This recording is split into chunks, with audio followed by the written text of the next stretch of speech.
আসসালামু আলাইকুম। আশা করি সকলে ভালো আছো। আর আজকে আমরা ধারাবাহিক ক্লাসের এখন ক্লাস করব হচ্ছে এন্ড গেট। আচ্ছা, এন্ড মানে হচ্ছে গুণের কাজ। এখন আমরা কি যে এন্ড গেট কাকে বলে সেটা নিয়ে একটু কথা বলি। যে ইলেকট্রনিক বর্তনী যৌক্তিক গুণের নিয়ম অনুসারে, যৌক্তিক কি নিয়ম অনুসারে? গুণের নিয়ম অনুসারে দুই বা ততোধিক ইনপুট গুণ করে একটি আউটপুট প্রদর্শন করে তাকে বলা হয় থেকে এন্ড গেট বলা হয়ে থাকে। আচ্ছা, তাহলে এন্ড গেটের চিত্রটা হচ্ছে একটা কি যে ইংরেজি অক্ষর ডি এর মতো। ইংরেজি অক্ষর কিসের মতো? যে ডি এর মতো, এবং কি আমরা এ আর বি নিলাম, হচ্ছে এ আর বি, ঠিক আছে। তারপর হচ্ছে এটা কি সার্কিট, এটা হচ্ছে এই এ আর বি হচ্ছে কি, এটা হচ্ছে লজিক ফাংশন, আর এটা হচ্ছে সত্যক সারণী বা ট্রুথ টেবিল। এখন এই সেম আমরা যখন অর গেট যে নিয়মে করছিলাম যে সেম সিস্টেমে হবে এটা।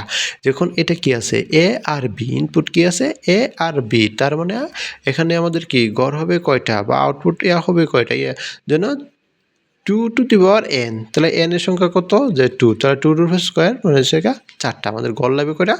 4টা। এর সাথে কি a আর b আছে, আউটপুট y আছে, এর জন্য আরেকটা নিলাম, তাহলে 5টা। তাহলে 5টা আমরা কি করলাম যে রো করলাম। আচ্ছা, তারপর কি করলাম, যেহেতু স্বাভাবিক নিয়মে আমি যে আগের ক্লাসে বলছিলাম যে 2টা 0 2টা 1, এর প্রথম সারিতে দ্বিতীয় সারিতে হবে যে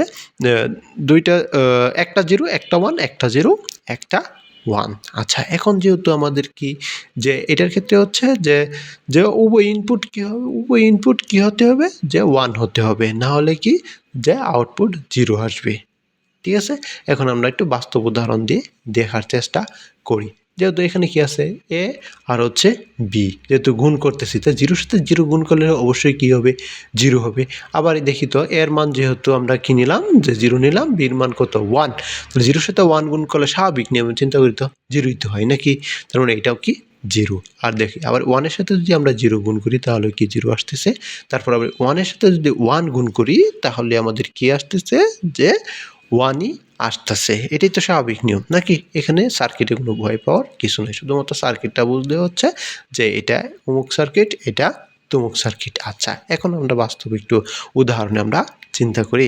যেহেতু এটা কি, এটা আমরা যারা ফিজিক্স ইন্টারমিডিয়েটে, যারা ফিজিক্স সায়েন্সের আছি, তারা এই সার্কিটটা সম্পর্কে মোটামুটি একটা ধারণা আছে। এই সার্কিটটা কি আছে? সিরিজে আছে। আগেরটা ছিল কি অর থাকে কি প্যারালাল।